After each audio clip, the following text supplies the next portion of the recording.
What is up, beautiful people? This episode of the podcast is brought to you by Auto Skin Detail. Give them a follow on Instagram, like a couple pictures, show them some love. Let's go.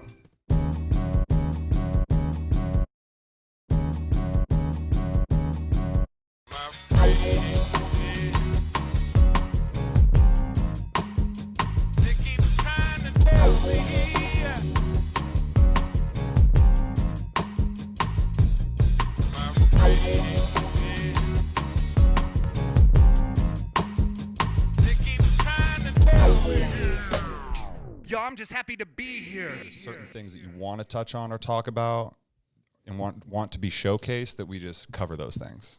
Well, I don't want to talk about me or marijuana. Oh, shit. Well, we're fucked. I'm just kidding, man. Yeah, I'm Googleable, so there's that. Yeah. I've done a few interviews, a lot of interviews, from this to the Today Show. To the Today Show? About marijuana. What the fuck? Yeah. I didn't find that one. Yeah, you could. It's Googleable. That's fucking badass, dude. Okay. Yeah, just Kevin Oliver Today Show. It'll pop up. Cool. And it was about the Super Bowl, the year that we legalized with Colorado. Excuse me. In 2012, Colorado and Washington both went to the Super Bowl. The Seahawks and the Broncos. Yes. And so they called it the Super Bowl of pot, and they made a big deal out of it on the Today Show. And they had a segment that included like a segue to Jimmy Fallon and a brief interview with myself and Rick Steves. Wow. And who's a travel guide who's funded a lot of the legalization efforts around the state. Wow. And so it was just a few seconds. Genius, though. Like, who would have thought? Like, stoners are lazy, right? There's no way that those two teams could go to the Super Bowl. Come on now. And so we had a big bet and that's kind of what piqued the interest, because they're just wanting to talk about pot and how it got there. And so we bet the Colorado NORML chapter that if they won, we would record our chapter and representatives here in the state singing, I guess it was Rocky Mountain High by John Denver. Yeah. And if they won, they had to do Purple Haze because Jimi Hendrix represents Seattle because he's from Seattle. Yeah. So they had to get together and make fools of themselves singing. Actually, they did a pretty good job. Did they do a good job? Yeah. And sung Purple Haze. That's pretty cool, man. Like, I mean, are you a big sports fan at all? No. No. Yeah. So like that was like a big deal for like all the Seahawk fans. Like, that was what? Yeah. Holy shit. That was a great game, actually. And then to win, dude. Yeah. I was in Seattle at watching it at a Super Bowl watch party, which was also a launch party for Diego Pelcier, which is a upscale retail store in Seattle. Oh, okay. And harassing the Colorado chapter. Yeah. It's like, looks like the Broncos quarterback needs more dabs. I'm like, looks like he took too many. Dude, and it's fucking it was Peyton Manning. Yeah. Like, it was Peyton Manning. He did too many dabs. He did too many dabs. He should have been doing dabs. Or maybe he didn't do enough. Who knows? Yeah. And I don't know what was more popular at that time, if it was the dab, like taking a dab, or like the dab. Like we're dabbing, dude. Because there's a dab. That was a dab thing for a while. Yeah. You put your head in your arm and you dabbing. Yeah, my 12-year-old got into it. I only liked the marijuana. It was a confusing time, For some, sure. So, dude, what was it like to be on a big big show like that? Were you really nervous? No, I didn't go to New York. They just sent up a crew from California to interview me. Oh, okay. So it all took place in a place where you were. Yeah, I was in a suite at the Red Lion and still though, or the Motif, I guess they call it. So even just just being selected for something of that caliber, and because of your knowledge and stuff like that, that's got to be. Yeah, it's not Kevin Oliver per se. I just happen to be in the right place at the right time, and I'm walking in kind of other people's shoes and on other people's shoulders, and as long as I'm not trying to take advantage of that or fucking it up too bad, you know, I can be in some pretty cool rooms. That's awesome. You know, there was Al Jazeera TV came over. A French network flew over. There was an awful lot of look. This was a shot heard around the world when pot went legal. It was huge, dude, and because it was such a you know, kind of a milestone, I guess you'd call it a milestone in justice reform. But it's really so much more than that. It's about, you know, personal freedoms. It's incidentally about marijuana, but it's about the idea that people should be able to kind of do what they want with their own bodies. Yeah, and there's a much bigger philosophy underlying the whole social justice reform movement, which includes drug law reform and marijuana specifically. Probably, you know, one of the most benign of all the illegal drugs or Schedule I drugs for sure. Yeah, definitely. Yeah, which is I think it's always been just baffling to see it on that list. Yeah. You know what I mean? Like next to like big hitters like heroin, and you're like, whoa, you know, and things like that, and it's like weed, like marijuana. I think it was 88. There was a DEA judge who ruled that they were trying to get marijuana descheduled at the time. I believe NORML started the lawsuit, and the ruling came down from the DEA that marijuana is one of the most benign and possibly therapeutic natural substances we know of. Mm-hmm. It's less toxic than, and this is the quote, 10 uncooked raw potatoes can kill a person if you eat them. And that was the judge's ruling, but it didn't move Congress at all. What?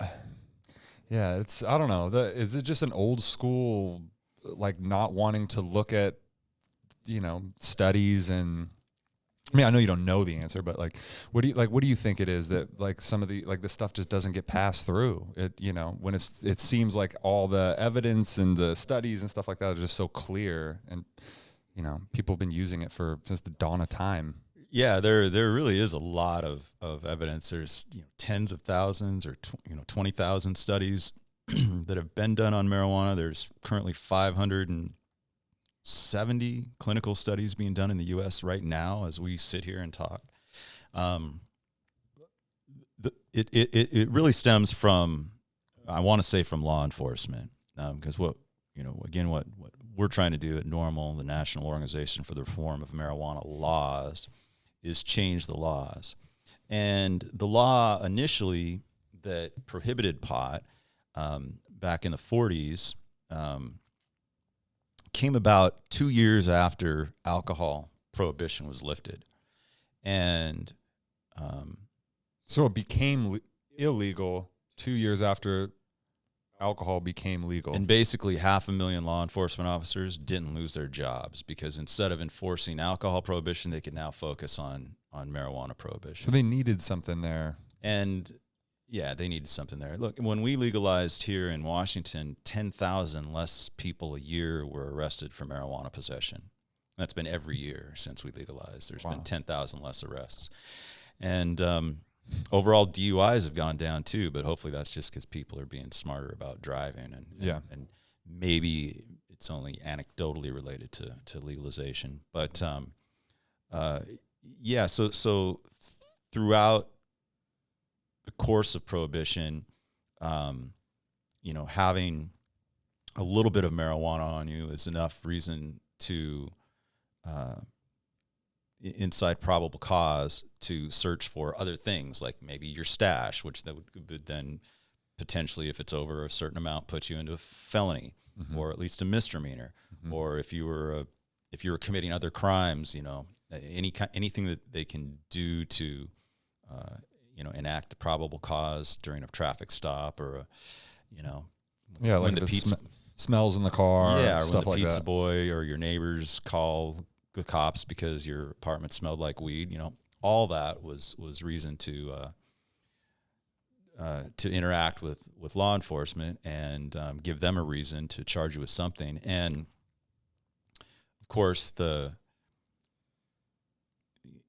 the bigger issue is that maybe not everyone with simple possession spends a whole lot of time in jail, but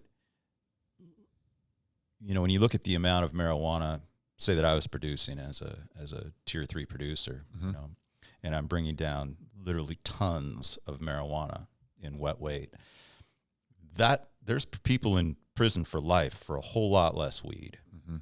And so legalization, it doesn't just affect the consumer who has possession from not going to jail, but it keeps people out of prison for the production and retail sales. We look, as much weed as you and I sell every day at Cinder, we could be in prison for life if we were doing it in fucking Idaho. So have people been like released from prison since it's been legalized? Was that part of it? Or? So like here in Washington specifically, the governor allowed for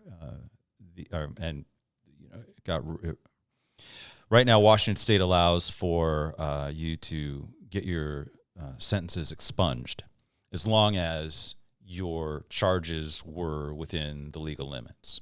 So if you had a prior charge for up to 28 grams of marijuana and or 7 grams of concentrates and or, a pound of edibles and or 72 ounces of liquid, which, edibles and liquids and whatever, concentrates weren't as big of a deal before. Yeah, it was flour. Before 502, yeah. But let's say you had an ounce of flour on you and you got a possession charge for that. They'll get rid of that for you. They'll expunge that.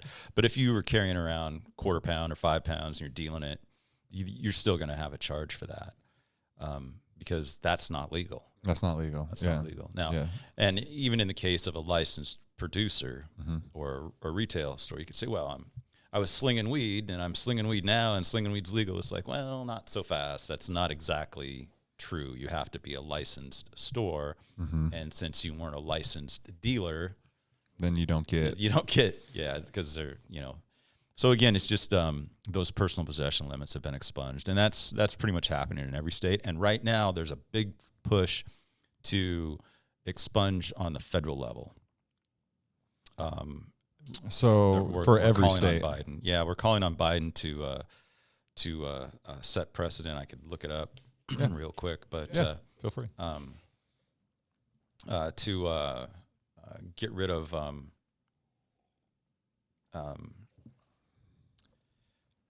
what exactly is the wording? Sorry about this. No, I should know off the top of my head. No, you're good, bro. But we're just chilling. Yeah, so we can talk while I'm looking this up too. But anyway, we want to. Well, here, I'll do this. What is up, beautiful people of the world? My name is ExZac Change, and I'm happy to be here today with my guest, Kevin Oliver. There, so we did that now. All right. Let's see. I'll have to probably find it in my email. So, but it would in this essence, like, for the same thing? I mean, how would it, like, expunge people's sentences who are in illegal states? So it would just be on a federal level and override the state? So I think it has to do with it would be tied to the a potential federal legalization. I hope they legalize it, man, and I hope good things would come from that too. Because there's something to be said about kind of like that craft. Got your hands on it, good quality cannabis, and that's like my favorite. And I don't. I guess if they start just like putting it through machines and just packing it into cigarettes and selling them, for cheap. I don't know. I just don't want like the integrity of the product to go down. The quality, Yeah. Like I don't want to just have business people, doing it. I really like it when you have like people who are passionate about it, in that position growing. Yeah. One of the cool things about 502 was it allowed people who just had a passion. It kind of gave them an opportunity with the low barrier of entry, a $250 application fee or a $250 registration fee and a $1,000 application fee. Ooh. So $1,250 could get you a license if you could attach it to a piece of property. So it was what were the odds? Same with the retail license. That's how much it costs. So what were the odds of like getting like where do you know, was it for retail licenses? The odds were different. They only issued as many retail licenses as there used to be state-run liquor stores, because before it got privatized, and you could. So they used that as a number. They used that as a number, and then several counties and municipalities banned marijuana, either storage or production anyway. So the number of licenses was more of a lottery. Okay. But the application, again, was only $250 plus $1,000 license fee. Mm-hmm. But then, of course, you had to get a store, you had to get the real estate, you had to get the infrastructure, you had to buy the weed. So, a couple $100,000 to get started as a store minimum. So crazy, dude. And unless you already had the land. And then also the producers and processors was unlimited. So while there were, an allotment of 500, et cetera, stores, not all of them are even open yet because there's still bans in the state. There was, 4,000 producer licenses that were issued, and they gave a window of 30 days to apply, and that was in December of 2013. So if you had the land and you paid the application fee, it was almost guaranteed. That's what I did. I had 10 acres, and we fought to get zoning. And initially, Spokane County had zoning setbacks so that it was about it's like 300 feet in on every property line. And so we have 10 acres in an agricultural zone, and that left us just a tiny slice in the middle. And you can grow anything you want on 10 acres except pot. So we thought that was a little unfair. So we organized all the farmers in Spokane County. There were a couple hundred of us, and we packed out the county commissioner meeting, standing room only, second floor, looking in through the windows, just overwhelmed them. Wow. And it's like, you guys better pay attention here. And so they moved the setbacks to 100 feet from the front and 50 feet to the sides of a 10-acre parcel. Some other zones have, 5 acres works. In some county zones, there's some industrial parks in some of the counties. So, it's different zoning requirements for different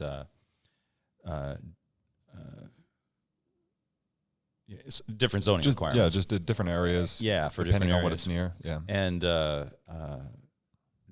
now Spokane County is the biggest producer of marijuana in the state. Oh yeah, okay, yeah. More licenses and produce more pot than anybody else. Than King County. Yeah. Wow. I mean, well, you're going to grow indoors in King County. It's going to be expensive. Yeah, that's true. So we have a lot of land out here. Yeah, it's between us and Okanagan. We're the two biggest producers. Okay, because they got a lot of land out there. That wouldn't have been the case. So Spokane enjoys some revenues for that, and then so we own the 10 acres, and so what was what was your plan for the 10 acres? Like, was your plan to grow weed, or was it you guys just had 10 acres? You guys were just I've been part of the NORML for about a decade, and when I was seeing my wife, I brought her up, and I'm like, yeah, someday this whole field is going to be marijuana. And I was kind of joking about it.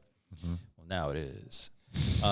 So it wasn't really a plan, but we did have the land. And it's like, well, shit, we can actually participate in this experiment. Yeah.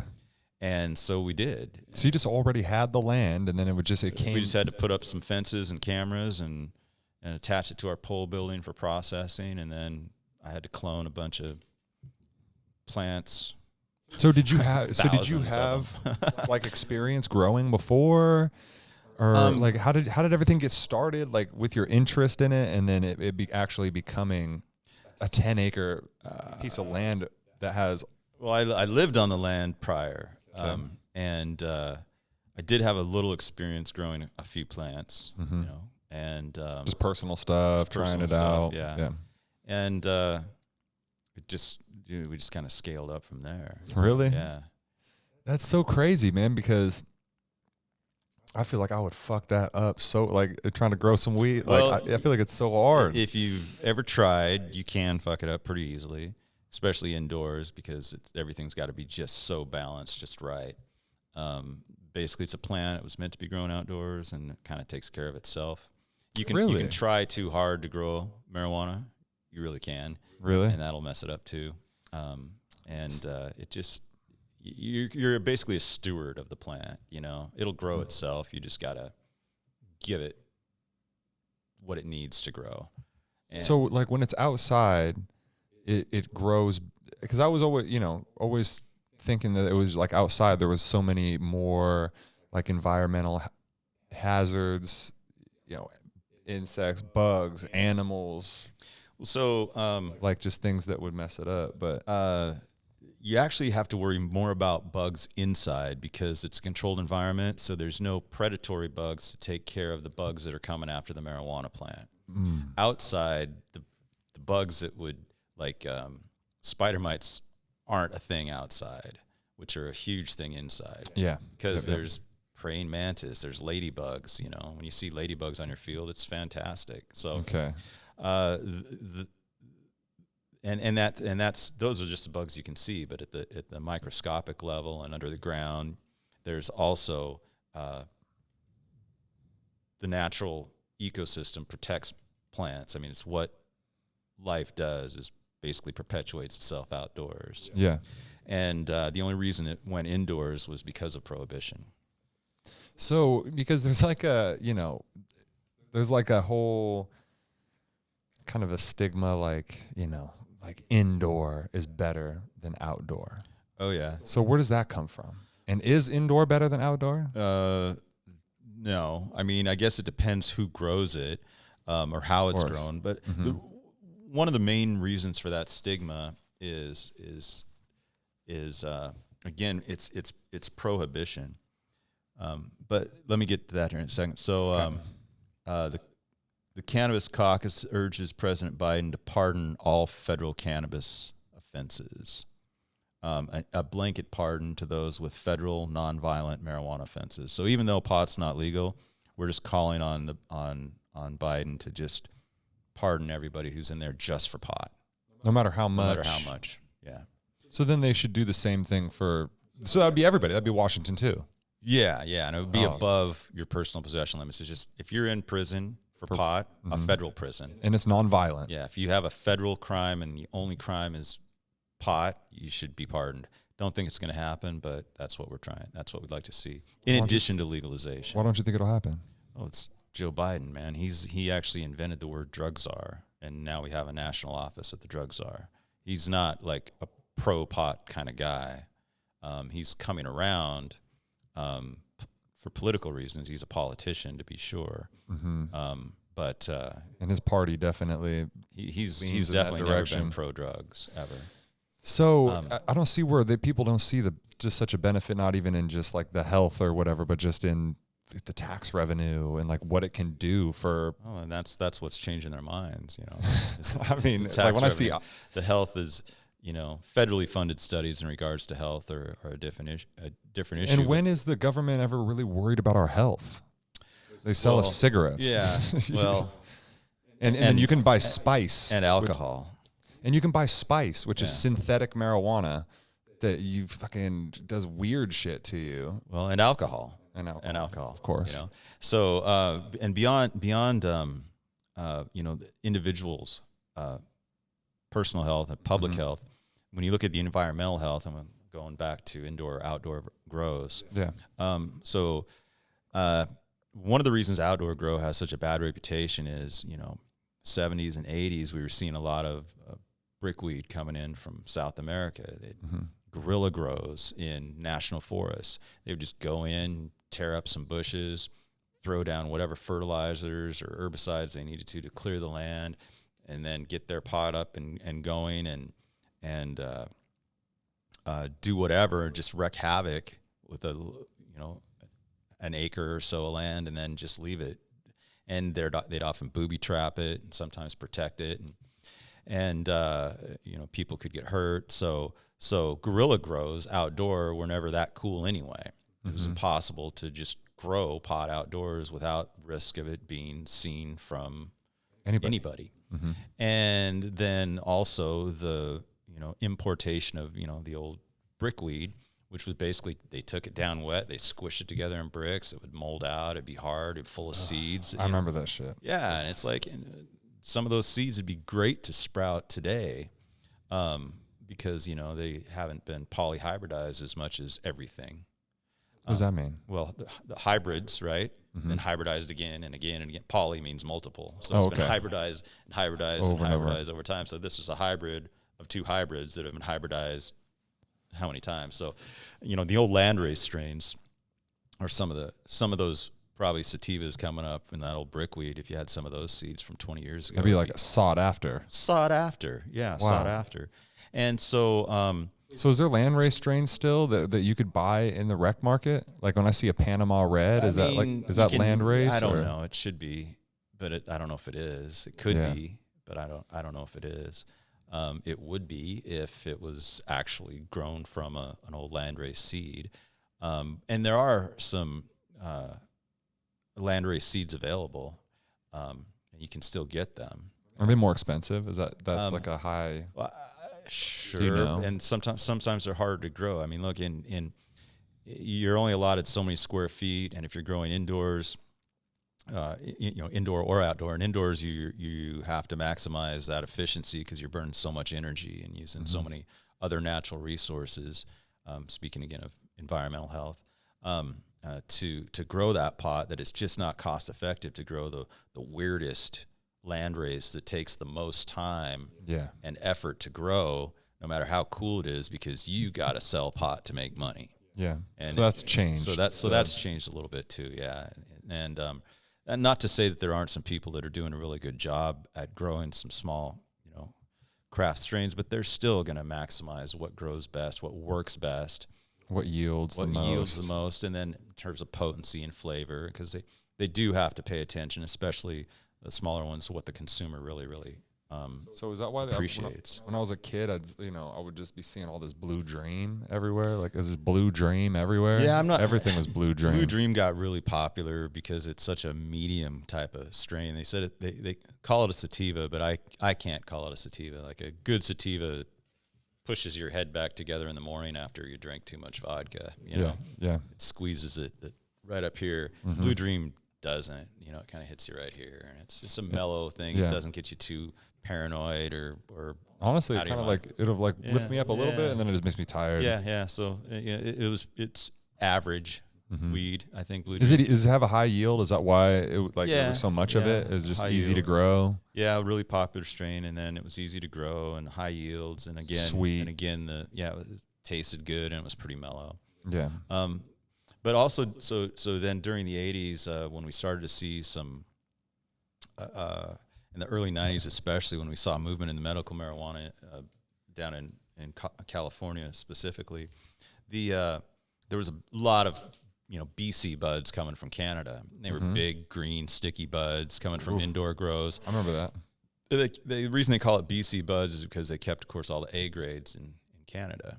So we just got their B's and C's. Oh, that's what. Oh, okay. I was like, dude, that makes sense. Yeah. But British Columbia bud, and so it would come down through Washington, and then there was the Emerald Triangle in California, especially during the medical days, where they just grew a bunch of marijuana. So between Northern California and British Columbia, there was a lot of marijuana coming through the West Coast and headed back east, and that started pushing the kind of that brickweed business away. And even now, you can go to Texas and get some really, really nice marijuana. Mm-hmm. Yeah. I mean, my buddy just moved up from Texas, and that dude's in heaven, man. Yeah. I mean, he's like, whoa, this is wow. Before medical marijuana took off, and then ultimately legal recreational marijuana took off for adult use, prior to any type of reform of marijuana laws, the cartels in South America were getting 80% of their revenues from marijuana. Wow. And the other 20% was split up between human trafficking and other narcotics. Okay. that all changed. And right now, biggest problem that international law enforcement is having with legalization is that human trafficking is on the rise. The distribution of narcotics like cocaine and heroin is on the rise. And you can see it in the papers, more people dying of opiates in general, but also heroin. Mm-hmm. So they're increasing the purity to get more sales out of it.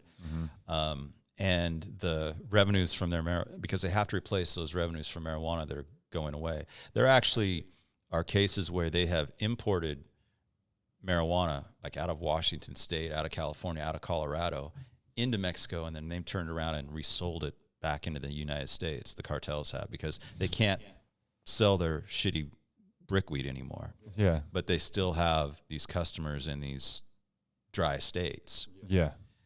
So, which is just, that's our fault as far as like the United States needs to fucking get it together.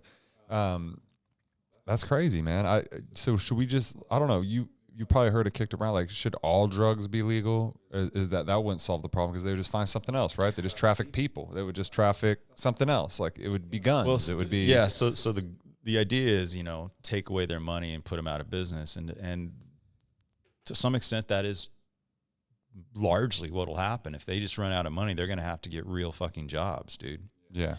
But yeah, what you said is also true. They can move to other things, which ultimately cause more harm to society than marijuana ever did.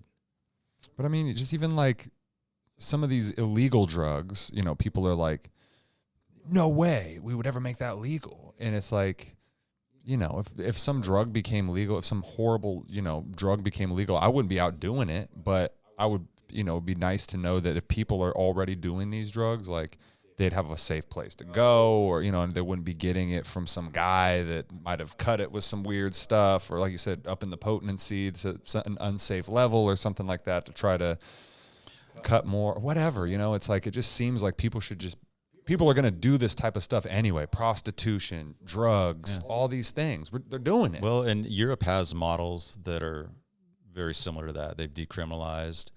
They've made it a public health issue rather than a law enforcement. A criminal issue. Mm-hmm. Of course, the prevention communities here in the States would love that model. They'd love to take that money out of the prison system and put it in their own pockets. Mm-hmm. I think we're going to see an expansion of the prevention community in regards to the rollout of the legalization of all drugs, like you're talking about. Mm-hmm. Drug courts are one thing, but I think we're going to see people just, the prevention community is underfunded and underregulated at this point, and they're just crazy. They're looking to help. Like, we're not trying to help prevent. Like, we're not trying to prevent. We're like, no, we want them to do it so we can catch them and then make money and then put them in treatment. It's like, dude, this is just so backwards. It's a little different. It's a little better than jail, but once you get in there's not as much oversight in the treatment community at this point than there is, say, in the prison systems. Yeah, and so it might be harder to get out of the treatment system once you get in it. But we'll see how that all plays out. So isn't Oregon doing, like, doesn't Oregon? So Oregon has decriminalized all drugs. All drugs. It decriminalizes it. But look, here in Washington last week, we legalized possession without intent of all drugs. So what does decriminalized mean? Exactly. So the difference between it being legal and it being decriminalized is, well, I should look it up for you so I don't mess this up. But decriminalization just means that they're not going to charge you with a crime, but it's not totally legal for you to necessarily possess it. Like, let's say the criminalization, it's decrim now, so I'm going to, take your drugs or whatever. Okay. You're not. Like, you can't have them. You can't have them. We're not going to press charges against you. But okay. You really, you can't sell them. You can't grow them. You see where these drugs come from. So, like, they just take them. Like, we're just going to take your stuff. Yeah. Shame on you. I mean, how dare you? Technically, if I look up a decrim, because I want to get this right, versus legalization. So I wonder if they paired it with some more treatment stuff, like you were saying. If they rolled in some of that with some of the decriminalization. Yeah, and that's what they're doing. So, legalization is removing all legal prohibitions. Decrim means it would remain illegal, but the legal system would not prosecute. So it's pretty much what I said. Yeah, so we'll make sure that, if we find you with it, we're going to take it. You can't have that. You can't do that, but we're not going to ruin your life over it. But again, the Supreme Court in Washington last week just ruled that possession of all drugs is legal in Washington State. Is legal. Yes. Wait, so I need you to say it again. So they ruled, and it's based on a case out of Spokane, where a woman had some meth in the little coin pocket in her jeans, and she was going to jail for something else, suspended license or something. I'm not sure why. And when she got to jail, and they strip you and they go through her clothes, they found this meth, and she said, "Well, that's not mine. My friend just gave these jeans to me, and she got them from a secondhand store." That was several years ago. The Supreme Court just ruled, it's unconstitutional to just assume, because if someone has possession, that they intended to have possession. So you can't take away that due process of them being able to prove that they didn't intend to have possession. You cannot arrest them without proving intent. You cannot detain them without proving intent, and you can't do it unless you can prove intent. They're using the drugs, they're selling the drugs, they're buying the drugs. You cannot use it as probable cause to search the car, even. So all police departments were instructed last week to stop arresting anyone without, and as we're sitting here, the legislature is going to pass a bill that puts the word intent in the law to make it constitutional, so they have to prove that you intended to have possession of those drugs. So now if you're renting a car and you have a couple kilos in the back and they pull you over, they say, "Well, this is a rental car. I had no idea." You see, unless they see you putting the drugs in the car or taking them out. They can't prove it. They can't prove it. So that's legal. Now, that's different than what Oregon has in terms of possession. That's legal. Wow. Washington. What's so, up? And when I say I think they might still be able to take your drugs, because possession. We're taking those kilos, sir. We're taking those. We're taking those. What we found in your pockets. I have stuff in my jeans all the time. I don't know what's there, but yeah. So and we're specifically talking about drugs that that are drugs. Like, these are drugs, all drugs. Yeah. So it could be anything. It could be a prescription for something that you don't have a prescription for, or exactly. It could be like an illegal. Exactly. It could be anything. And so it doesn't legalize the use or any of that. So I believe that they can still take the drugs as contraband, but they can't charge you for it. So it's kind of the same thing, but same thing, but not. Either way, you're not going to get in trouble, right? And so that really just protects you in the sense of, if you did, it was a girl and her girlfriend had a purse, gave it to her. Or there's all those type of situations, like you said, the pants at the secondhand store. Or if someone had illegal narcotics in the car, like you said, a girlfriend's purse or someone in the back seat, everybody can get charged in the car. Yeah. Now, nobody can. They have to prove it. They have to prove that she even knew it was in the purse. Dude, and all she's got to do is say, "I didn't know it was in the purse." And this prompted from something that happened like 3 years ago? Yeah. Wow. It was, Takes a while. she really didn't know it was hers. And they proved that, she wasn't given due process, and in fact, this is unconstitutional. So we can't even enforce this law, because that means that you can literally charge people for crimes that they had no idea they were committing. And gotta love the Constitution. Yeah, well, that's Washington's Constitution.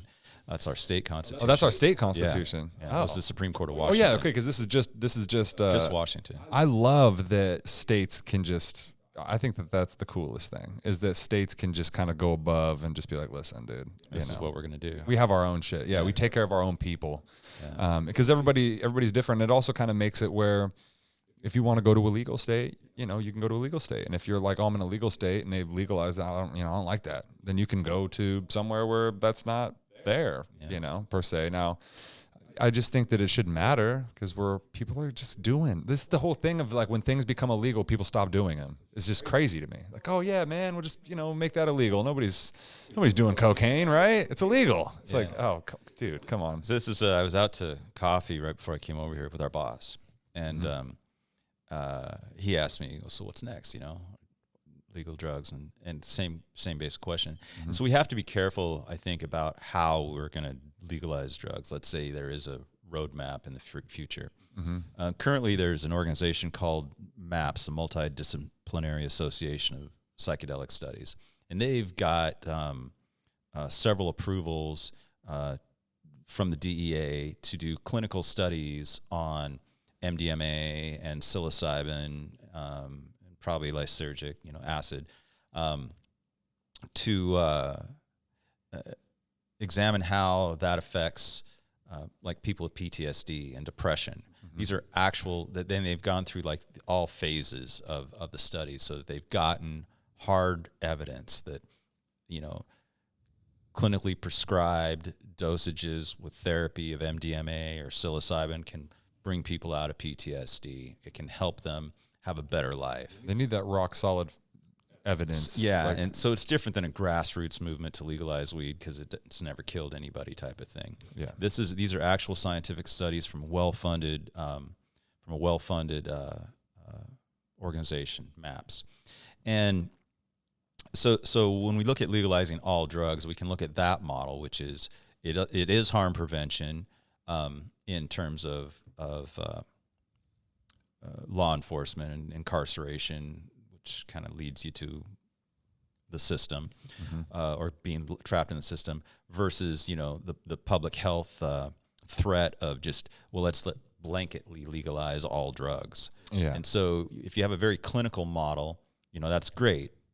Then we're still kind of in a box canyon. If the only marijuana you're going to have is medical, then only in the end pharmaceutical companies are going to be prescribing it. Yeah. That's part of the problem of medical marijuana. The cannabinoids that are available in marijuana are hopefully going to work their way into Western pharmacopoeia, but Western medicine's probably never going to prescribe the incineration of vegetative matter as a medicine on an RX note. Probably never. But it'd be like edibles or, RSO. Or a patented cannabinoid profile in a patented delivery system like Sativex. What's that? It's a spray. It's an oral spray that GW Pharmaceuticals has on the market. They've had it in Europe for a while, and it's just making its way into the U.S. And it's like, what, THC, CBD? Just a bunch of there's 3 different levels of THC in it. Yeah. That's sick. And they say they treat things like, epilepsy and insomnia. And So they can, with the as the science evolves, they will be able to develop these patented cannabinoid profiles that attach themselves to specific receptors in the human body to address specific symptoms of illness, and that's great. But that's not legal pot. So there's the clinical application and the medical applications in terms of legalization, but that's still not legalization because like you can get a prescription for medicine, but the medicine's not like legal to just take home and buy at the store. So it's like Adderall or something like that. Yeah, like you can get a prescription for it, but you can't just go buy it. Go buy it unless you know a dude. Unless you know a dude. If you want to, or Ritalin or whatever. Yeah. And same with hydrocodone. But not every drug should be recreational. So, or like, what do you think? When it comes to legalization or decriminalization, I mean, if there's going to be medical efficacy that can help humans lead a better life, then sure, let's go for that, especially if it's more natural and has less side effects. And especially for people who can really benefit, psychologically and physiologically as well. But in terms of legalization or decriminalization, again, what you want to make sure is that, so let's say we're going to unleash all drugs and legally, black tar, heroin, cocaine, methamphetamine, DMT. Yeah. Well, I'm trying to group the bad ones, the scary ones. Yeah. Sorry. DMT is only scary if you try to hang on. Ketamine. Yeah. So, And if you just say, yeah, it's legal, it's unregulated, anybody can make it, anybody can sell it. Like they're not even doing that with weed right now. Yeah. So the marijuana model is a beta test on, again, it's just incidentally about marijuana. If we use the marijuana model and the clinical model, the marijuana recreational model and the clinical model for, therapeutic efficacy, and merge those two to form a coherent, regulated, taxed and enforceable system to reduce the social harms of incarceration and eliminate or mitigate the possibilities of it becoming a larger public health crisis than it is by keeping the drugs illegal and unregulated, then we'll have a clear path forward. And it looks like, we're setting that framework up and that groundwork. And it's not going to happen overnight, but we don't want to say, yeah, we legalized drugs and now more kids are dying. Yeah. More people are addicted to heroin because we legalized drugs. Mm-hmm. That wouldn't help anything. So, we could say, well, at least, we know now how much fentanyl is in this heroin, or there is no fentanyl because it's regulated. And here's how much dosage. If you take any more than this, you're risking death, Mm-hmm. On the other hand, you could say, okay, well, if you're buying heroin, you're in treatment. Or I don't know. I don't know how. Well, I mean, you even think out. about just how many people have overdosed on these drugs, and like people don't, their goal wasn't to overdose on the drugs. It's just in most cases, probably not. Probably not. Like people are they don't know what they're doing. Yeah, you know what I mean. And it's just so it would be. No, it's not my story to tell, but that happened. That happened to my wife's family. Really? Yeah, it's not my story to tell. So. Yeah. But it's. I mean, it's. He just didn't know what he was doing, and yeah, you don't know what you're doing, and that's why I feel like that's dangerous. And then you're getting it from people who maybe don't know what they're doing. That's 100% so it's just yeah. Nobody's licensed. Nobody's went to school for this. We're all just I don't know. This seems to work. Sure, Mm-hmm. And I don't know. Those are just the kind of things that are happening. Like with marijuana, it's just like the very, very beginning, and it's crazy because it's something marijuana.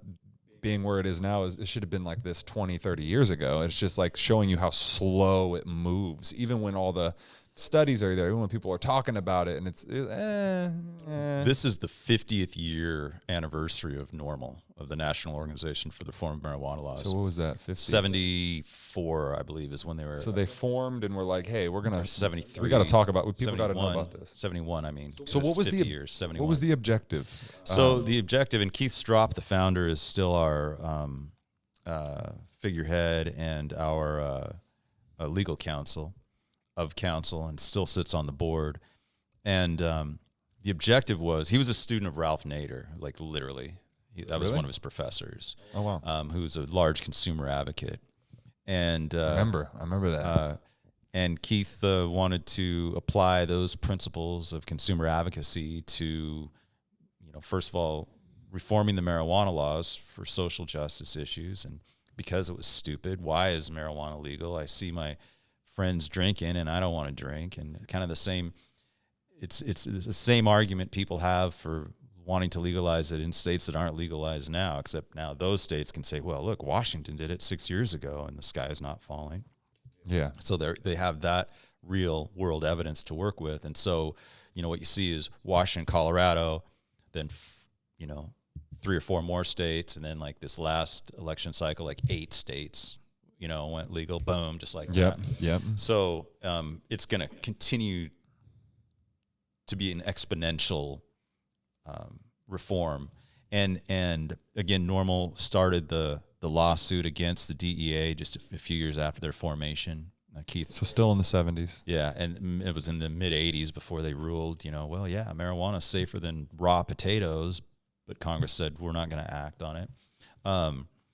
It looked like when Carter, and this is still the 70s, when the Carter administration was in, that there might be some movement, but it didn't happen. Look, even when alcohol went legal, Mississippi still banned home brewing of beer until like 1988, even after alcohol prohibition ended in the 40s. So, just because pot goes legal doesn't mean every state's going to allow for production. Doesn't mean they're going to allow people to grow their own. Are you allowed to, like, nationwide brew your own beer? Now we are, because Mississippi was the last holdout until 1988. Wow. So just because the feds say alcohol prohibition is lifted, that's a pretty general statement. And that's what they'll do with marijuana. Marijuana prohibition is lifted. They're not going to tell the states how to regulate. Like you said, the states can do what they want. Yeah. And that's what's going to happen. Right? So Mississippi probably going to be that one again. Well, it's hard to say. They were the first. They were the first ones yesterday to take off the masks and say, "Hey, coronavirus is over." Were they? And they were the last ones to legalize homebrew of beer. They did that before Texas.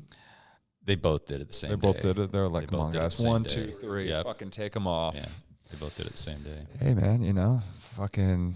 We'll see. What happens. You got to have some ballsy states, I guess, willing to run out first. Yeah. So lots of dumb things happen when you think with your balls, though. Well, it's really funny how they're the last of the state to like homebrew or something like that. But then it's just like, oh, deadly virus. Yeah, I know. That's why I made that analogy. Fuck them. It is crazy. But the bet is that Idaho is probably going to be like the last state to legalize weed. No. Yes. There's no way. Way, dude. How could Idaho withstand Montana and like Washington just making money, gold roads? I think you guys are over here with your dirt roads. It'd be great if Idaho became its own country. And we just kicked it off into like Canada. It off the map. Canada won't want it either. Go ahead, Idaho. You're on your own now. Fuck cut you. It up. It's honestly very beautiful. That's why I wish they would just legalize the weed, because look, their Senate is make the racism illegal and legalize the weed. Their Senate right now is like restricting the initiative process to make it more difficult to get any initiative passed. But specifically, they're talking about. I mean, it's going to affect marijuana initiatives, and their Senate has made it constitutionally so that they'll never legislatively allow for the full House of the Idaho Congress to legalize weed, because the Senate has it written in their constitution. We're not ever going to legalize weed. I don't understand why. Like, yeah, that's just wild. So you can say no way, but I'm saying way, dude. That's because crazy. I don't know. I'm not sure why they still have a mask mandate over there, given how. Do they have one? Yeah. Oh, okay. I thought they were no masks. Given that it's Idaho, I just, because I know they have. It's easy for me to form a bias and say bad things about Idaho, but I love some people that live in Idaho. Oh yeah, of course. It's nothing against the people, but you need to get the fuck out of Idaho. Yeah, you do. I mean, well, some people are like it's taxes. If you don't smoke weed, then people, there's other attractive things about Idaho, and if you smoke weed, you're terrified. Yeah, man. My family had a cabin on Coeur d'Alene Lake from the time my mom was a kid until I was in my 30s, late 20s. So wow. It was beautiful. I mean, 170. It's gorgeous, man. Over 5 feet of waterfront, a dock, a couple boats. It was, oh, I wish we still had it, dude. I'd be living there now and fighting with my family about it. So that's why it's no longer in the family. Man, that's a damn shame. But I like it, and the lake is gorgeous. I'm not afraid to bring weed to Idaho. I never used to be. Can. I never used to be. Yeah, now that it's legal, it seems like it's more dangerous. It's a lot different.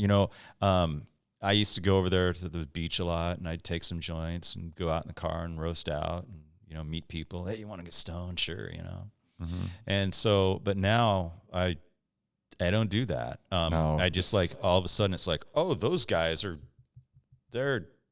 I can get arrested for that. Why would I want to do that? I also don't smoke weed in my car anymore like I used to. No. It used to be the only place I would smoke weed, except I'd either smoke it. I would only smoke marijuana when I was alone or with someone. Those were the only 2 times I ever smoked it. What other scenarios are there? And only home or in my car or outside. The only so all the pretty elements. much all the time, everywhere I could. But then when it went legal, it's like, well, shit, I don't need to make those kind of choices anymore. Mm-hmm. And now, less people share joints, less people share vape pens. And my car doesn't smell like weed, whether there's weed in it or not, because I don't smoke in it anymore. Because the DUI thing's real. Mm-hmm. And it's just like, I don't have to worry about it because I can go buy weed anytime, anywhere, and it's just not worth the risk. It's just not worth the risk anymore. And they're looking for it. And that's why Idaho suddenly is like a red flag. It's just like, oh shit, intuitively. Like, do you want to not come home? Like this really came to bear when I had my producer license again. And there's a little town south of here, Clarkston and Lewiston. Okay. Yeah. And it's Lewiston-Clarkston Valley. And so Clarkston is in Washington, and there's the Snake River that separates the two and a couple bridges that connect them to Lewiston, Idaho. Okay. Lewiston's the bigger of the two towns, but there's a couple pot shops in Clarkston that get all that business, just like the ones on the border here do. Yeah. And the only way, it's not the only way, but the main way to get into Clarkston is to drive south on 395 until it turns into, I don't know what, but it just merges into an Idaho highway that takes you down the hill on the Lewiston side of the valley grade. So when I'm driving down there with 5 pounds of marijuana jarred up in grams and eighths and quarters and half ounces, and it's all manifested for sale, that's cool in Washington. I can get pulled over and the officer's like, hey, that's pretty cool. You know, right, you smoking, you drinking, all right, have a great day. You know, here's your ticket for speeding. Yeah. I get pulled over in that 15 minutes that I'm going down that Idaho curve on that hill to drop into the Lewiston-Clarkston Valley in Idaho. I'm going to prison for 5 years minimum because all they see is intent to distribute.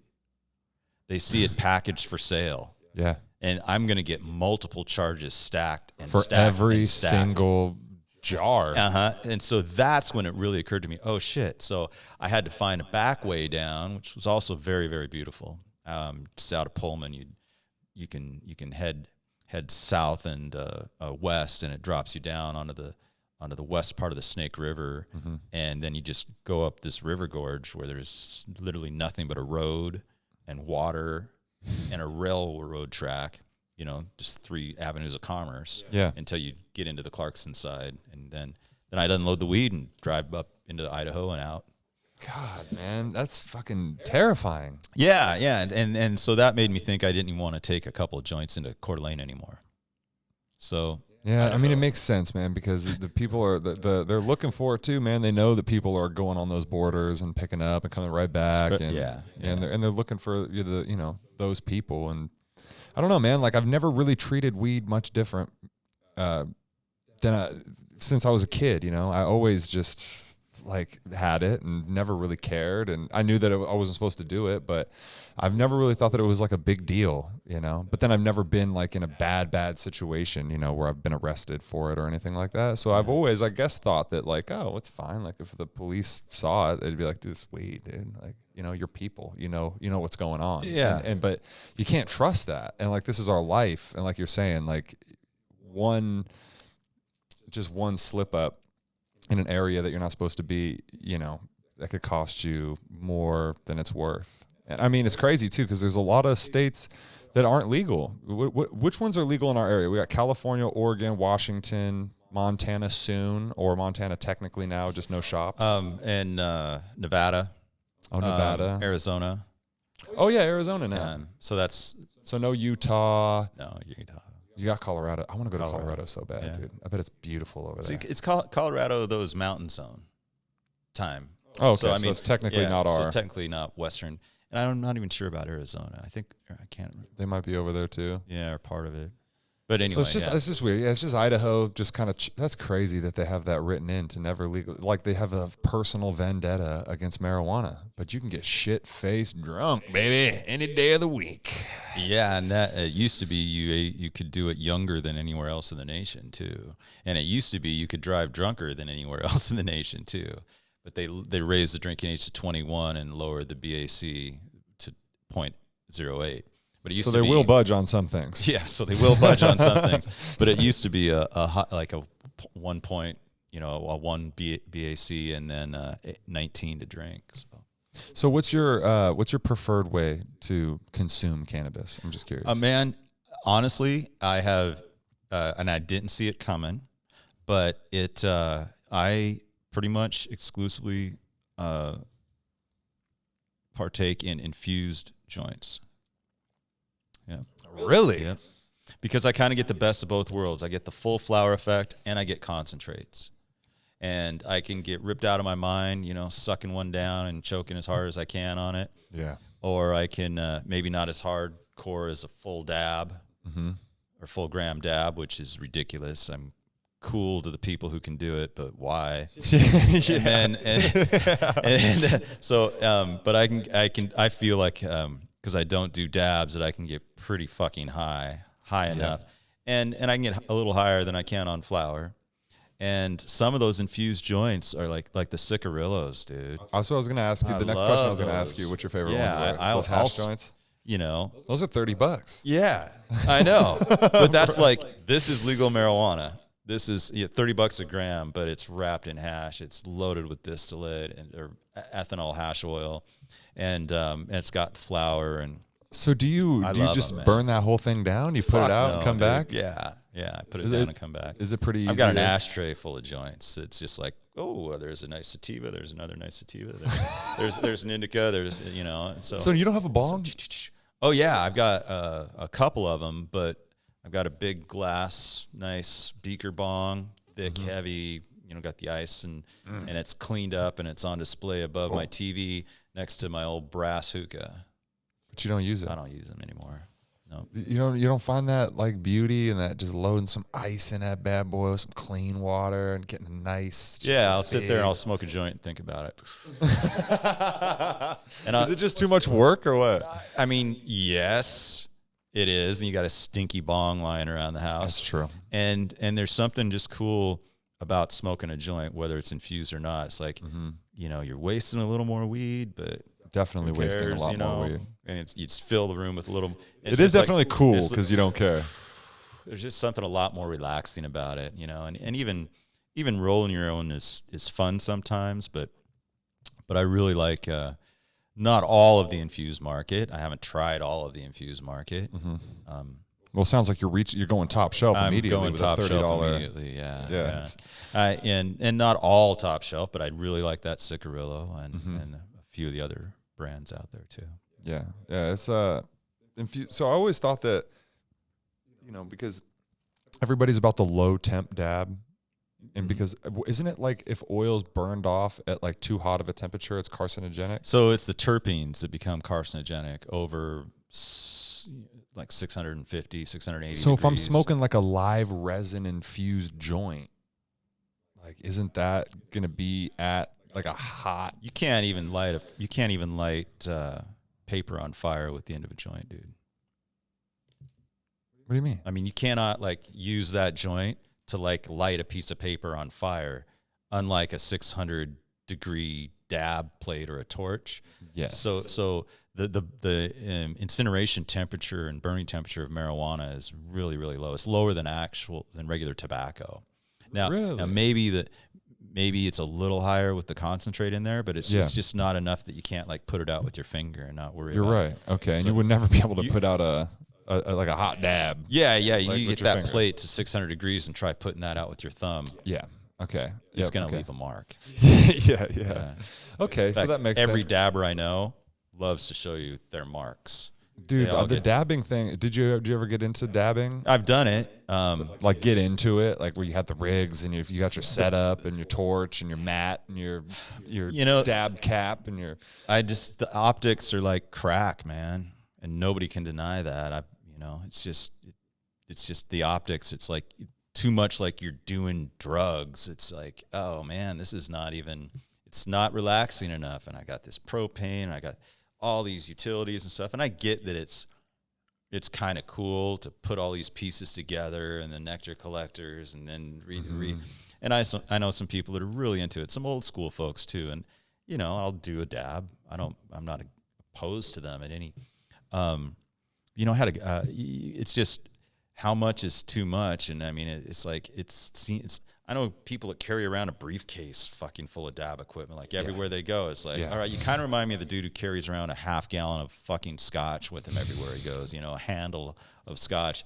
There's just a point where it's like, come on, man. I do carry like a slumber amount of weed on me at all times. So I kind of feel that, but it does seem like a lot of work. Like when you're You're clipping open your shit, and you're pulling your torches out. You're building the anxiety. You're building the tension. It's like, oh man, this is gonna be so good and so good. And you really have to commit to that. The first time I did a dab was on a podcast. It was on the Weed Maps podcast down at a NORML conference in Denver.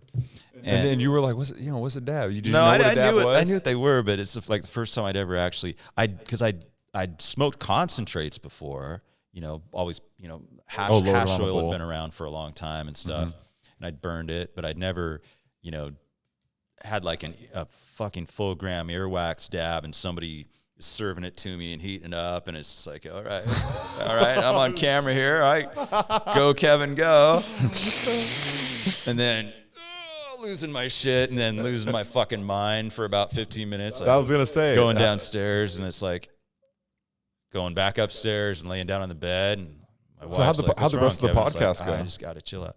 I don't remember. Because I got Guy High on the podcast one time before I got it in the studio, and what? Yeah, he hit the blunt, and he was like after it was like 5 minutes, he's like, I can't do this anymore. And I was like, wait, what? And he's like, I can't do it. And he just like got up and just walked away, and I was just like, oh shit. So that's why I realized, don't get people. I got really paranoid. I'm like, I think all the bus boys or whatever, the guys in the uniforms and because it was like a 5-star, really really nice hotel. Okay.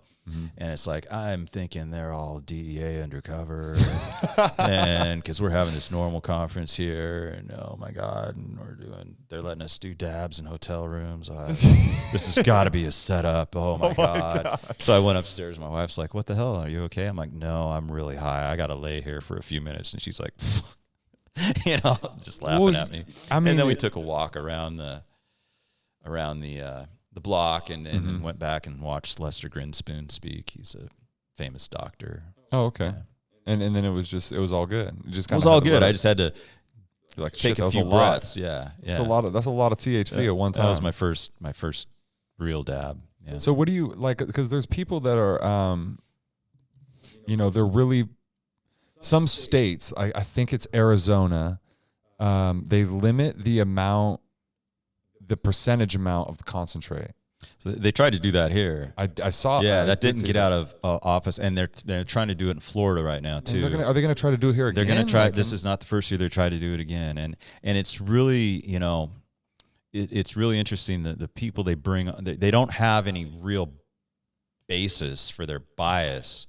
They have people. Oh, my son died, and all due respect and sympathies to the family. It's not like he experienced a toxic response to marijuana, and it wasn't the concentration of THC that killed him. He had some other psychosis issues, and marijuana doesn't cause psychosis. If you have psychosis, maybe you shouldn't be doing dabs. That's all I'm saying, but it doesn't cause psychosis. Yeah. And so the and then the prevention community, they can't really speak to the science behind it. They can make suggestions. What ultimately happened is it's kind of like a Prohibition 2.0. It's going to put more concentrates on the black market. It's going to push people back there. It's going to push people back there. It's going to mean the only way you can get a concentrated dab is if you go on the street. So it goes back to just thinking that you're protecting people by making something illegal. Yeah, it goes back to prohibition. You're just putting it back in the hands of somebody else who's like, those people are going to get that concentrate. Yeah. People are going to be able to make concentrates regardless if you allow them to be sold in the store. They did before they were doing closed loop systems. Dude, I was fucking taking black dabs off of a fucking knife hit from a stove, bro.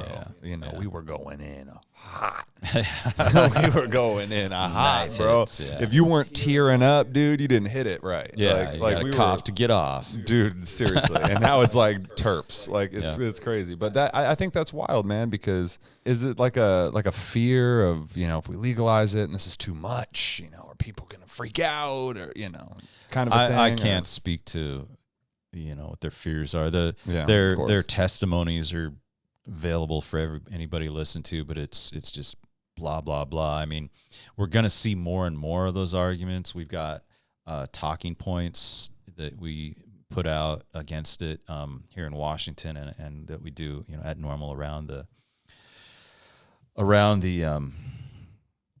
the states. I can read you some of those, because this is kind of an interesting issue. Please, yeah. THC caps on marijuana, and so here's some updates in updates and resources to us NORML leaders. They're mobilizing around the issue of potency caps, and you can purchase Everclear grain alcohol and lethal doses of alcohol, even of vodka, regular vodka, and THC, which it's incapable of causing lethal overdoses, and it's regulated in 100% pure synthetic form in cannabidiol, which cannabinol. That synthetic, there's a synthetic THC that you can buy in 100%. Really? Yeah, it's called Marinol is the brand. And so they, here's some of the testimony.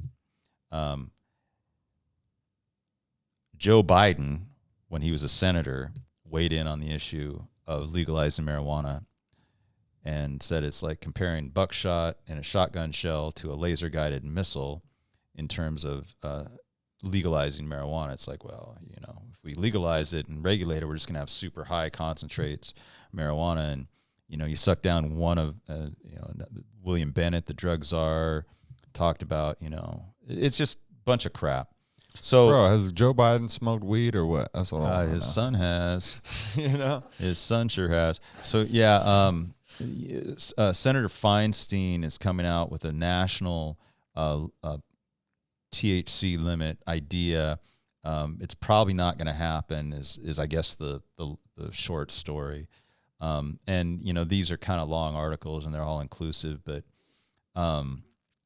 capping would be a way to reintroduce policing into the cannabis equation, and it would return, like we said, it would be just another way to legalize it in the name of public safety and public health, even though they can't prove that public safety or public health. I think that the great comparison to the Everclear and the grain alcohol, and how it's like, oh, well, and that you can literally get alcohol poisoning and die. Yeah, and it doesn't even have to be moonshine or you could just drink too much vodka. Yeah, you can just drink too much vodka, and God knows I have. Yeah, luckily not to that point. Yeah, but we had a customer come in the store, mm-hmm. and he's like, man, I'm doing 3 grams. I need something good. I'm doing 3 grams of dabs a day, and I'm not getting high. I'm like, okay, man, I'm here to sell you weed, but the best thing I can give you is advice, and that's take a break. Mm-hmm. He came back about a week and a half later. It's like, oh my God, man, that was the best advice ever. I'm smoking half a joint of flower. I'm getting as high as I was on those 3 dabs. It's like, yeah. Yeah. So some people can't discipline themselves to stop, I feel like. But if you can, you just if he's not getting high anyway, then what's well, I feel like some people, including myself, I've gotten myself to that where you just habit, and then high becomes, I most recently just really disciplined myself to just not smoke in the morning or during the day at all. Right? And now it's just so different.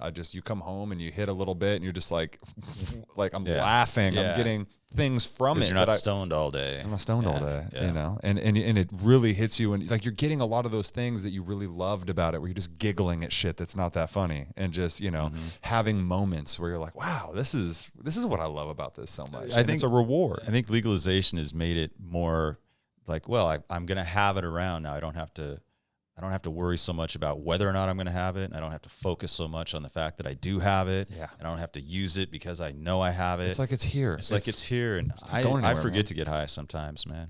I'll literally come home and I'll just I'll even load a bowl or something, and I'll just start talking, and then an hour will go by and I just haven't even lit it yet, and I'm just it's just sitting there, and everybody's like, shut the fuck up and light that bowl, man. Exactly, dude. And it's crazy because to me it's not even so much about getting high. Whenever I want to smoke, I'm not sometimes with alcohol or a cigarette or something, it's like, oh man, I'm stressed out, dude. I need a drink. I need a cigarette. I never feel like I'm stressed out. I need to smoke. I need to get high, man. Right. Like it's never really been like when I was a kid, it was just like weed was a psychedelic to me. Yeah. You know, when I was a kid, I was like, whoa, it's a mild psychedelic. Amazing, dude. Look at all the colors. Like, and now it's just, I'm so in it for the terps and the flavor and like you would do like a fine wine tasting or something. That's why I like the Cigarillo, man. I like the old school hash, and I like the high of the ethanol, and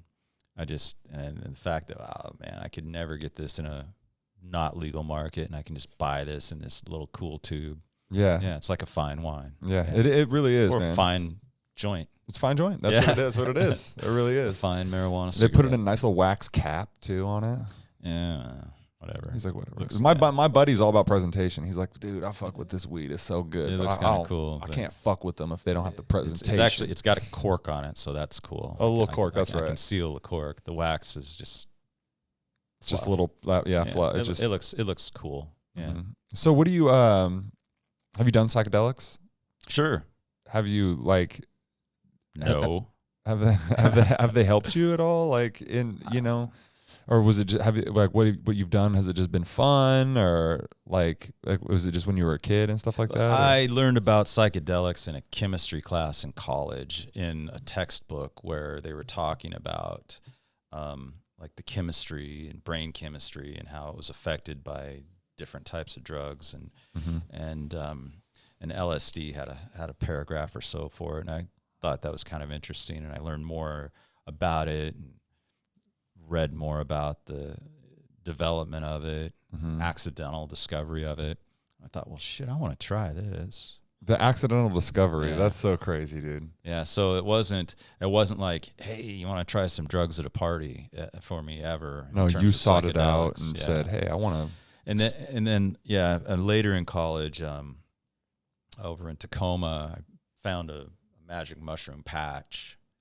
Really? And I was able to pick quite a few of them a couple seasons in a row. And how did you know that they were? Give away pounder bags of it. How did you know that they were the right ones? Somebody turned me on to it. Said, hey, dude. And I don't know how he found out. Somebody told him. Because mushrooms are kind of tricky, I feel like. Because these were tricky, all right. Yeah. these were trickster shrooms for sure. I really love little shrooms, wavy man. cap bluing psilocybe is what it was. Yeah. Oh, pretty cool. Yeah, I'm really a big fan, dude. And I think at like a micro level, they can really, really brighten your day. Yeah. You know, and I think that there's just they just gotta look into this stuff, man. You know what I mean? Because fucking people being depressed is way worse. I feel like people out there doing crazy shit, and they could just use a little happiness. And we got it growing on the cow shit. And they don't need to be dependent on this stuff. I mean, because it can give you anxiety too. Let's face it. So, dude, I felt real weird. Yeah, I literally, I think it was like not the last time I took them, but the time before that I took them, and I just literally felt weird for like 6 hours. Like I was just like, I just felt like in between. I was like stuck in between. Like I don't know. Yeah, I hate this. What is happening? Yeah. It's not all like pretty, but I have noticed it on a micro level that it's just like where you hardly kind of tell you're getting high. It's just kind of like just like a little boost of just like, whoa, dude. Yeah, like I'm happy. Like I feel like if you feel like you're getting high, then it's more than a microdose. Yeah. Even a little bit more than a microdose. If you feel like, oh, my teeth are tickling. Because you can feel that shit, dude. It's like, oh, shit. Yeah. That wasn't a microdose. No, dude. And I hope it stops right here. It's tough, man, because it can go and you're like, okay, my day's done. Yeah. We're done. I'm at work. Oh, my God. Don't forget to breathe. Yeah. Pet the furry wall, they say. After you smoke a Jeffrey, pet the furry wall. I don't know, man. Got those nice little trimmed bushes. Get yourself a little chia pet. Yeah. Chia. Be right with you, sir. So, one thing I wanted to talk about was like what you've done, because I know Nwano's dad, because you did a lot of setting up for concerts. What was that position called exactly? It's a stage crew, stagehand. Stagehand, okay. Yeah, and you traveled around? No. We call it local crew. Like, okay. So we live here.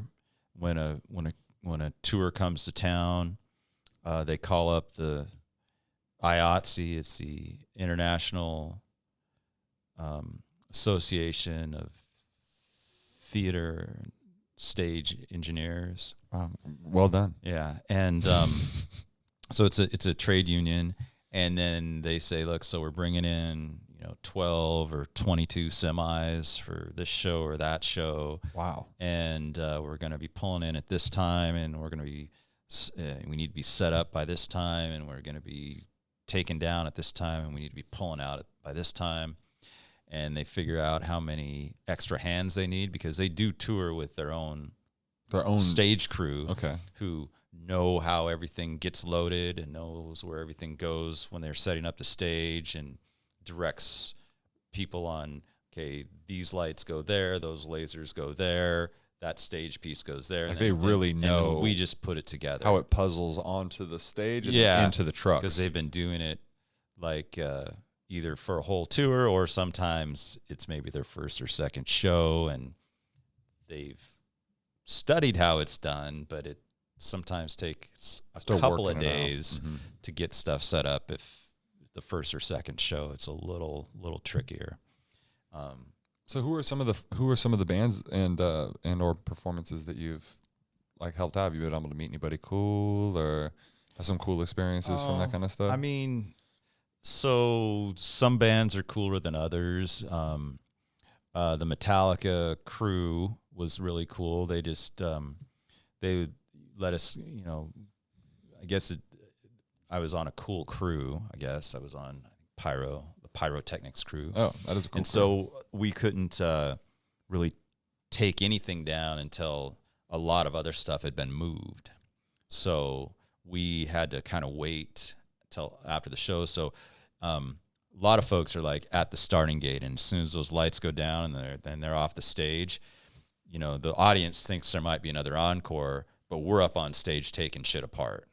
That happens a lot. So I wasn't on that crew at the Metallica show. And so I got to go out, and he just took me from the backstage right up to the edge of the stage.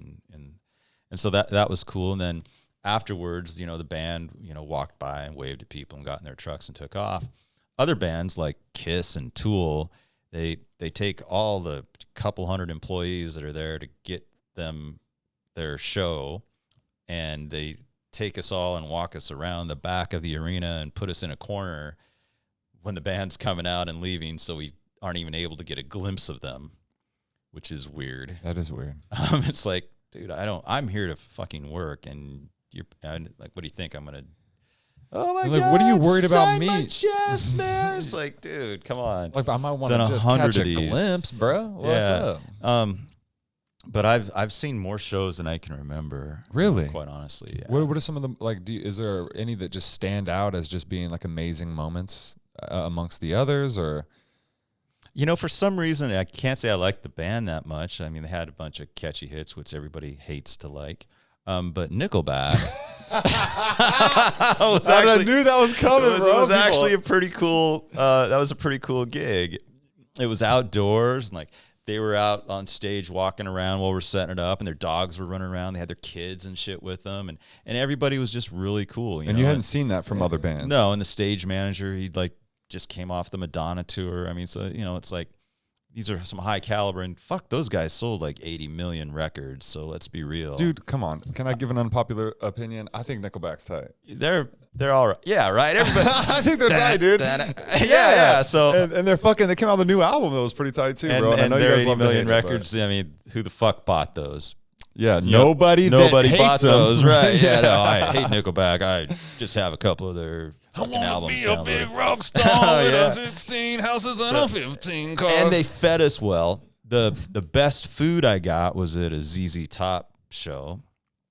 Okay.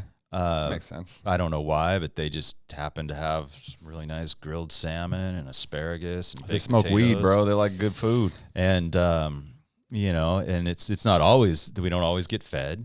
Yeah. And sometimes it depends how long you're working, and not every crew gets to work long enough to get fed. Okay. And but if you do, they'll feed you. And so they had salmon at the ZZ Top concert. Nice, catered, just delicious. It was good. It was like some of the best food.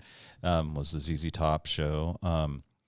Did a Christian rock concert, and that was like the grossest concert, I have to say, because first of all, the whole back of the stage looked like it was speakers, like, you know, a story or two of speakers. But they were just fake boxes that looked like speakers, dude. I'd never seen that and haven't since. Christian rock group fucking lying to everybody and being phony. I'm shocked. Yeah. And it's like, okay, that's weird. But it was just easy work, but empty boxes. And after the show, it was, and even though they probably weren't drinking beer out in the audience because they're all good Christian people, it was the messiest, it was as messy as like a fucking drunk Metallica show was, dude. And it was just like, it was just a Christian rock show. Why, you know? Yeah, like where people would be hammered. Yeah, it was as drunk. It was as messy as that, and it shouldn't have been that way, in my opinion. So it was just that was so shocking a little bit to see. Yeah. That's kind of crazy, dude. Who was the band? Do you remember? No. Was it the Newsboys? I don't know. I don't know who it was. I'm just trying to think of the only Christian group I can think of. I think they're like a rap group. I couldn't tell you, man. Damn, man. You know, they just didn't leave their name burned into your brain. They didn't put on a good enough show. I was just there for the money. You were there for the money, dude. Yeah. But some of those shows that you really remember, didn't you tell me that like there were opportunities to kind of like get picked up and like go like on the tour? No, so there are, but you have to have enough hours with the union to get the traveling certificate or whatever. Mm-hmm. But so was this? I don't have that. Is this just like an on couple call? 100 hours? Like if it we still do it? Like if it like shows are back on? I mean, the union scale wages are great. You know, you work 4 hours and it's time and a half. Wow. And you're always working more than 4 hours. So and it starts at, you know, $20+ an hour. So after 4 hours, you're up in the $30 an hour, and you know, you're walking around backstage with, you know, $1 million worth of fucking sound equipment, setting up a show that, you know, 10,000 people are going to enjoy, and you get to come in and at the very least you're going to hear the show, you know, the show from backstage, whether you get to come through the wings and see it or not. Dude, that's so cool. Pearl Jam was one of my favorite shows. They did this last tour, they did their home shows a couple years ago. And we were over in Missoula, Montana, at the college football stadium. Love Missoula. Biggest stage I've ever seen. It took like a full day to set the stage up before we even started bringing the equipment in. And I still have a little. It's like it's like a debit card to get into the hotel room. It's like Pearl Jam guest. Really? And then I got after the crew was done loading up, I got lucky enough to get tagged for stage. So I just sat on the stage all day while they set up the drums and did the band or the band's crew. Crew, of course. The band would never set up. And then during sound check, I went in, and again, I guess they had really good food too, because I had on all access pass, so I could go into the really nice catering place where like their families are eating and their managers are eating, and I think I had salmon there too, but they also had steak. I believe it was prime rib. So big seafood guy. Yeah, sure. But I like salmon, and then I just went and watched I've got some cool pictures. You know, I just watched the show from the wings. I want to see those pictures after this podcast. Yeah. I really do. Yeah, dude, Pearl Jam, man, that's Eddie Vedder's he's like a little shorter than I am. Really? Yeah. No way. Yeah. I went up to the mic. I'm like, hey. You know? Dude, that's, you know, you don't realize that some of the celebrities are shorter. And like Tom Cruise. Tom Cruise. I remember they said that Tom Cruise had to like, I don't know if this is true, but they said that he had to like stand on some type of elevated thing to like just be at the same height as Katie Holmes. Like when they were, I don't know or about whatever. All like that. He had to like, you know, in like People magazine or some shit, he had to like step up because they didn't want him to look all unproportionately short. I don't know why you would care. You know, it's like, fuck yeah. I don't either, dude. Yeah. I don't know. Like Tom Cruise is amazing, and I really do. I think that like you're the like if I thought of a celebrity that I'd associate you with, it would be Tom Cruise. That's because I'm short, right? It's because you're insanely good looking. What are you talking about? Jesus, oh, God, Zach, man. thank you. Come on, man. I don't know that. Okay, all right. Yeah, you're gonna take that. Yeah, one, okay? God damn it, I'm insanely. God You damn hear it. that? You hear that? You insanely honey? handsome You hear that? motherfucker. Hear that, ladies? Yeah. But yeah, dude, you just said that you saw Day and Night, right? Wasn't that you? That Oh just said well, that? yeah, you know, and it was stupid too. Yeah, I did just see it because everybody was talking about fucking Ted Cruz going to Cancun for a day during that snowstorm, and I mean, I get the optics were bad. I'm pretty sure the trip was probably pre-planned, and I honestly kind of got sick of everybody on my news feed bitching about it. It's like, are you guys fucking kidding me? I mean, okay, I see This must be Facebook. I see a news story about it. I get it. I see a couple news stories, and then every other sharing. Then my whole news feed is like, this algorithm obviously does not know me because I could care less about any of this shit. No, they're like, we're gonna get you riled up, Kevin. And I don't even care if you went down there. Well, so I ended up just shutting off Facebook. Yeah, basically posting that I don't care, and for some reason that got me thinking of like Night and Day. Like, this is just like Night and Day. I don't even. And then I started thinking of the movie Night and Day. Of course, I looked it up wrong because I guess it's spelled with a K. My Fire Stick.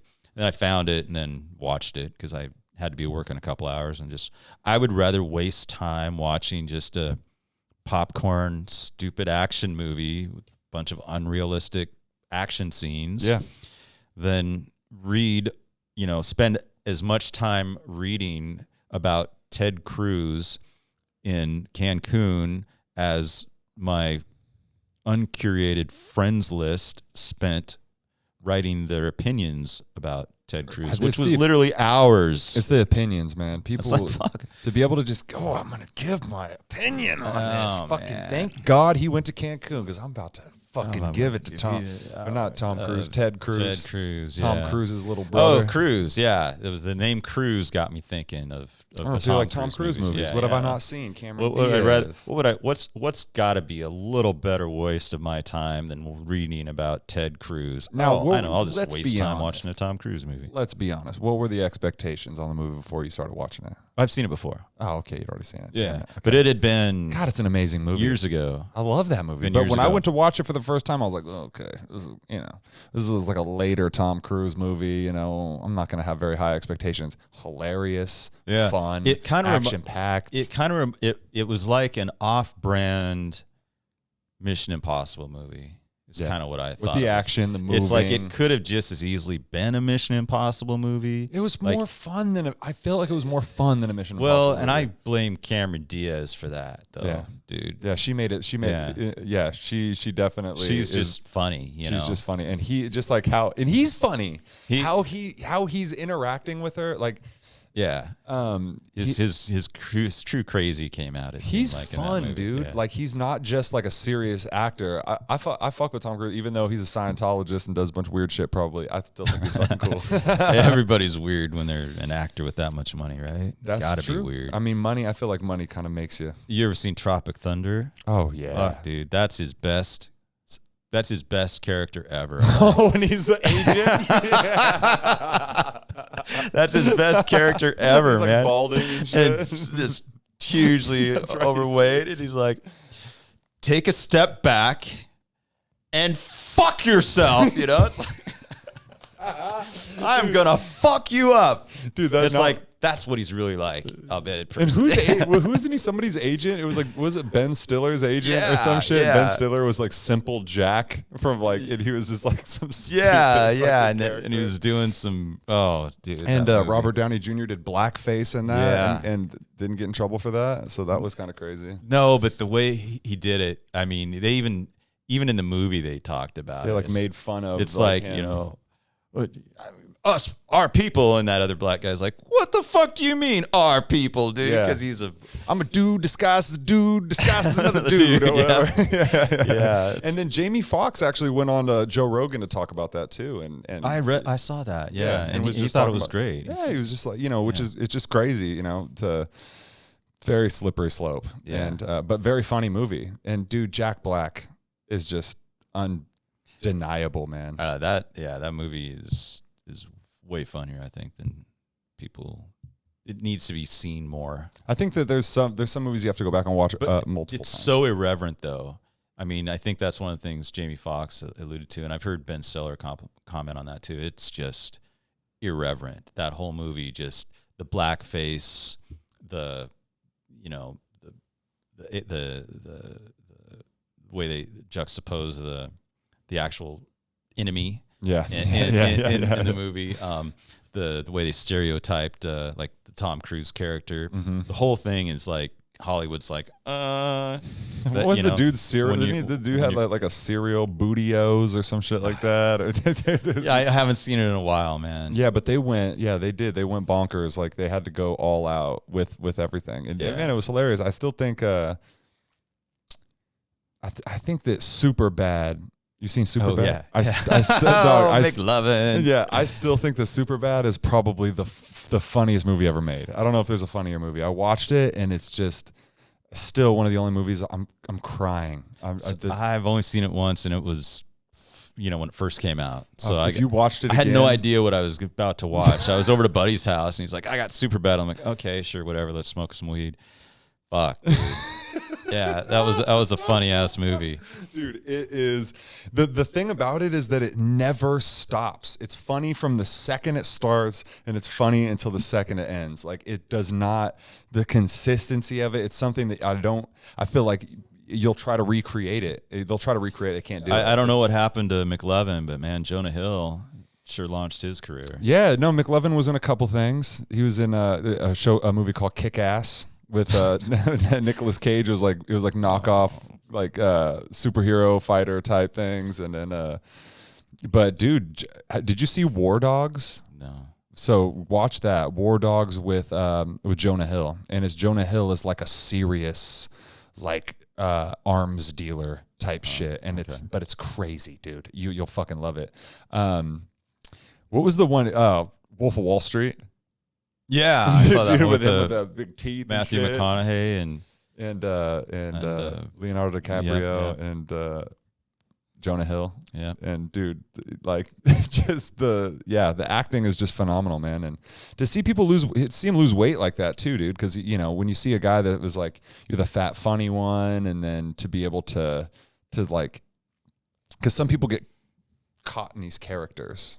I feel like forever, like, oh, dude, you lose weight. Like, what are we gonna do with you now? Yeah, we're gonna give you a serious role, kind of a thing. So it's like, it's cool to see people to break out of that and stuff. But yeah, it sounds like it'd be a cool job. Yeah, I don't know. That would be kind of fucking crazy for your craft. Yeah, we'll give you $2 million if you lose weight for this next movie. Get in the gym. Yeah, just get in the gym. We'll give you a personal trainer. Yeah. I'm sorry, you have to grow your hair. You have to get in shape. We're going to teach you how to fight, and you get to drive a car real fast. It's going to be a lot of work. Okay, long hours on set. Teach you how to jump out of an airplane. Yeah, long hours on set. God, dude. But at the end of it all, hey, you can say you made a movie. Hey, you'll be famous. God, dude, I would never want the fame. I just want all the money. Yeah, that would be weird, right? Yeah, the fame is weird. Just the people, just like imagine you just walking into a building and people screaming. That'd be just screaming. They're just screaming at you. You're just like, what is happening? And they're like, yeah, you're the guy from the thing that I saw. Yeah. You're the guy. You're just like, yeah, I'm the guy. Yeah. And that must be how you feel, just I don't being know. Kevin Oliver. I wouldn't. No, dude, I'm not. I'm like, you're that motherfucker. You asshole. Yeah. You. Well, dude, I appreciate you coming on and just bullshitting with me, dude. And I've learned so much in just the small amount of time of us sitting here talking. And I think that legalization, I-502 here is just a beautiful thing. Where is it going? Is it going, like, is it blossoming in any direction where it's going to get better, or is it kind of like where it's at? This is just what it is, or? Well, you mean in terms of Washington State? Yeah. Well, so I'm betting that we're going to see federal legalization later this year. And that's going to change the dynamics of interstate trade, banking. And so a lot of things are going to change, and loans for investment. Big companies can play the game. So it's going to be a lot interesting. A little interesting is not what I want to say. And it's just a very dynamic industry within the borders of every state that's legalized. Mm-hmm. And when we see just interstate trade open up, it's going to be very interesting to see which states that currently aren't legal allow for production, because they won't all, and then so they'll be forced to import all their marijuana from states that already have producers in place. Because they can't produce it. See what I mean? Yep. So not every state produces wine. Not every state produces beer or alcohol. But you can buy it everywhere. Not every state produces tobacco.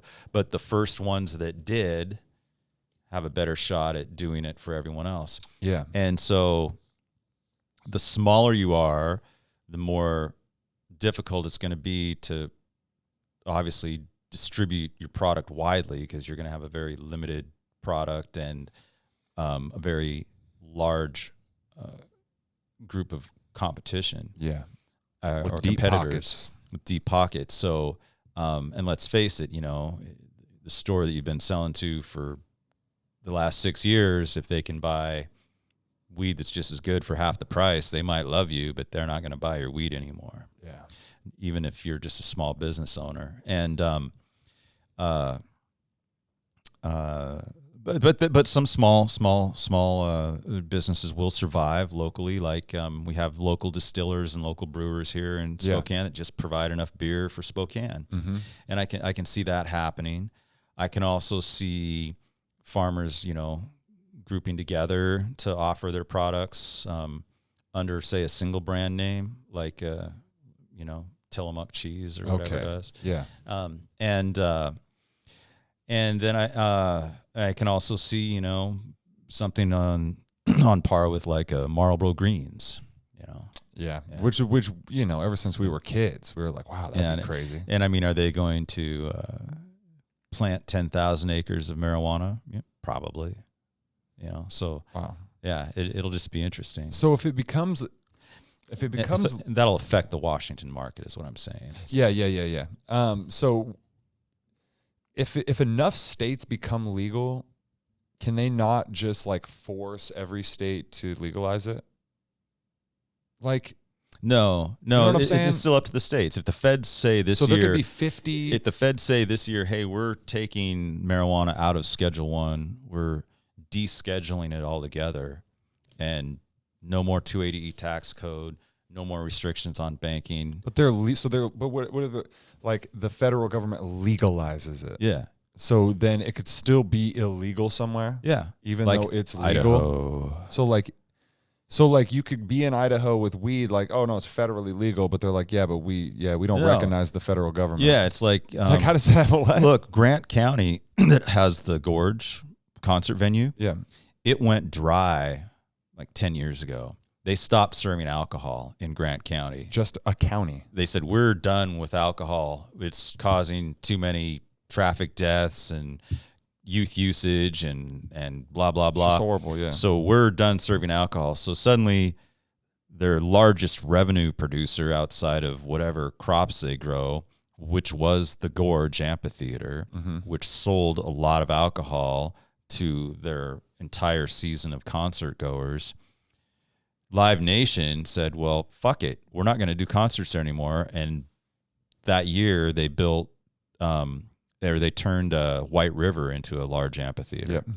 And that's why White River popped up overnight, basically. Really? Yeah, because they still wanted to bring their concerts to an outdoor venue in Washington, and it was cheaper and more effective, more efficient for them to just blow up White River and throw the fucking gorge away, because people wanted to drink at their concerts. They spend more money at the concerts. So then the Gorge obviously scaled back and said, hey. And they stopped getting the shows, and then Grant County stopped getting the revenues from those shows.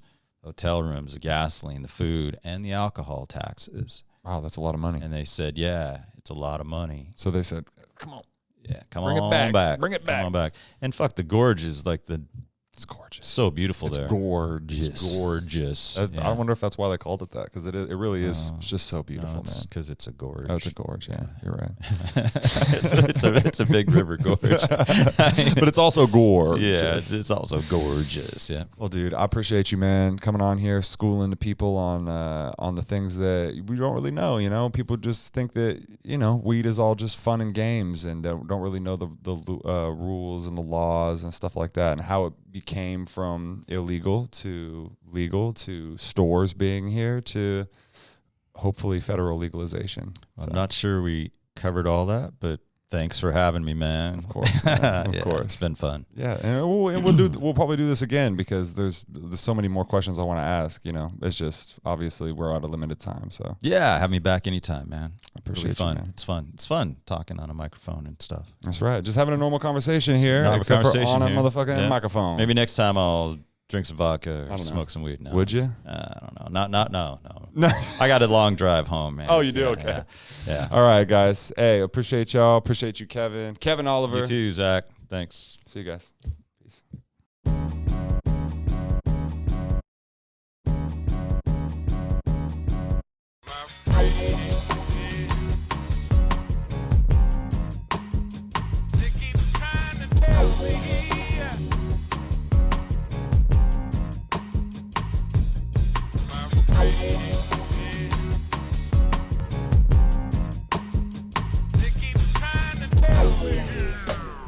Yo, I'm just happy to be here.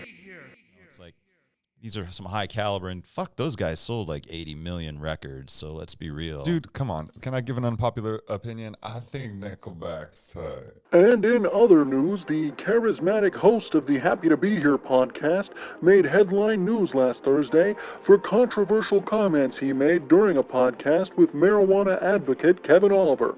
During the broadcast, ExZac was heard saying that he actually kind of liked the band Nickelback and that their music was, quote, really not that bad. Several of the podcast sponsors have pulled their support, and the future of the show remains up in the air. We reached out to ExZac to comment on these allegations, and he responded with the following. I want to be a big rock star with 16 houses and 15 cars.